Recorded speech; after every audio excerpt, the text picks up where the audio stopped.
very little going on within the region other than some minor logging and fisheries. That was essentially it.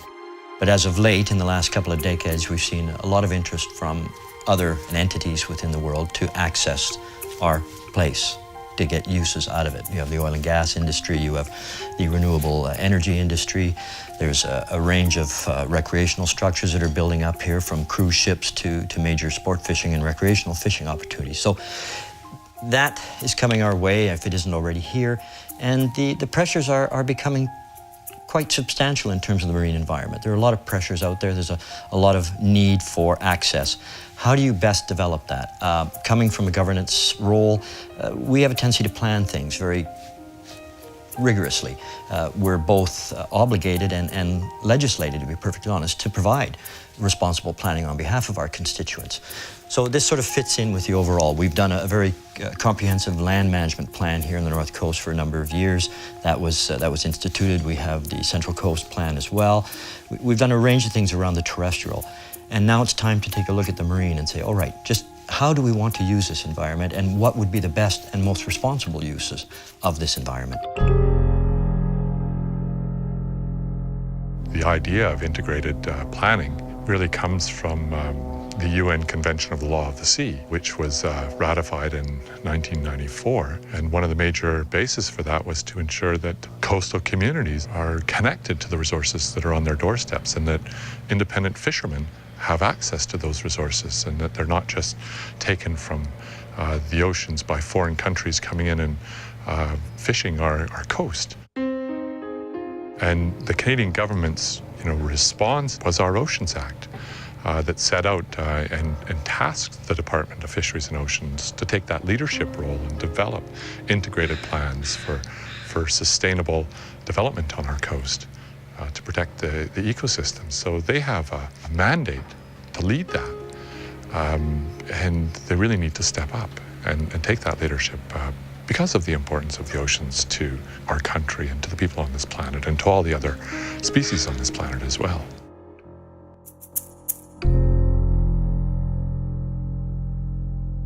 So we hope to get this plan in place to use that again as a platform to start some high-level government-to-government discussions where we can talk about fishing management, where we can talk about protected areas, we can talk about tanker traffic, and we can talk about all the various user groups that they want to use in our territories. People seem to forget that First Nations people have been here for thousands of years, and they're a part of the ecosystems that are here. We're not simply dependent on them, but we're part of the functioning ecosystems. And as you develop and urbanize and talk about liquefied natural gas and all these things, people seem to forget that there's a subset of society that is dependent and part of that ecosystem. And we're only now being seriously taken at the table, and there's a lot of relationship building that has to take place for us to make sure that we have a sustainable cultural economy that goes along with our need for job creation in our communities.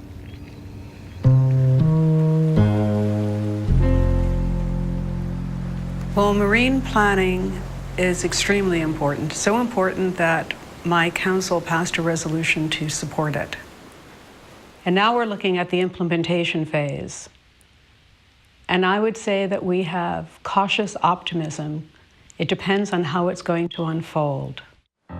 You need a plan, because haphazardly, we're not going to make it. And we being the planet.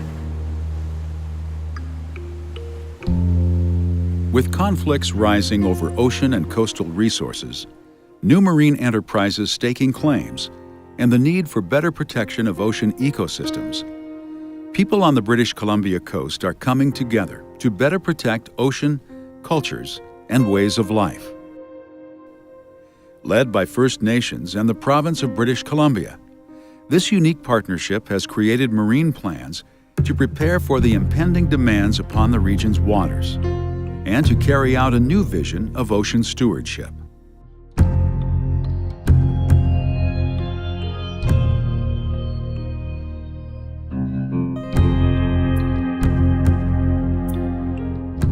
Islands, rainforests, wild rivers, cold water seas.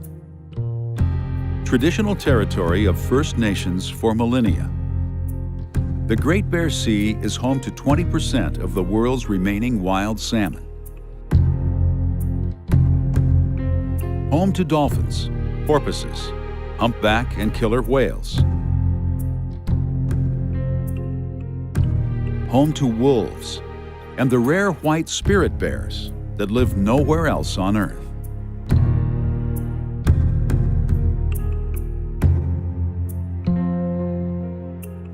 Welcome to the Great Bear Sea.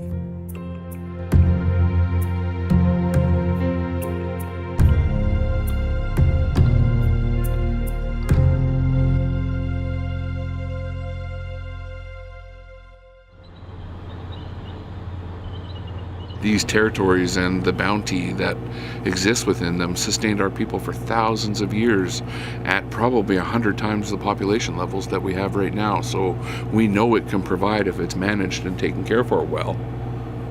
Beautiful territory. There's whales that pass by on a daily basis in the summertime. There's tremendous traditional foods and values within the area. We still use this as our bread basket. People come out here probably monthly to gather the seafood resources, the hunting resources, the ducks when it's the right time of year. And so it's quite important to us, and that was one of the reasons why marine planning was so important to us, because this still is our livelihood. Our people still make their living off this land, whether it be through sustenance or through commercial enterprises. In the early 1800s, the Kidditz Jews were out in different settlements all over, Restable and all that out here in Higgins.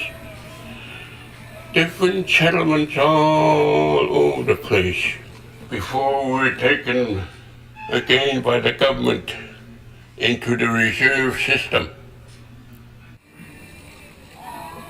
Oh, they moved about. They moved about fishing. They didn't stay all over. So there's places for everything.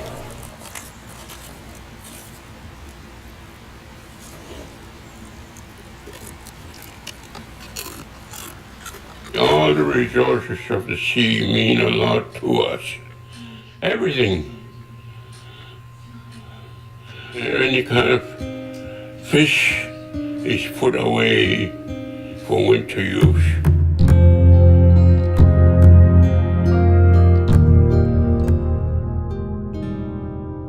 Something that I truly take pride in is preserving our foods and sharing it with my friends and neighbors and other family members.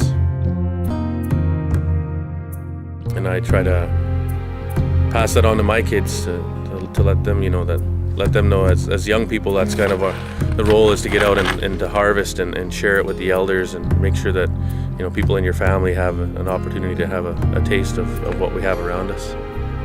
Everything is interconnected to each other and we have to understand the balance. We all learn that growing up. All nations have to work together. All nations up and down the coast, the hiders, Vancouver Island, the coastal people, nation, have to get together and work together and protect what little we have left. Huh?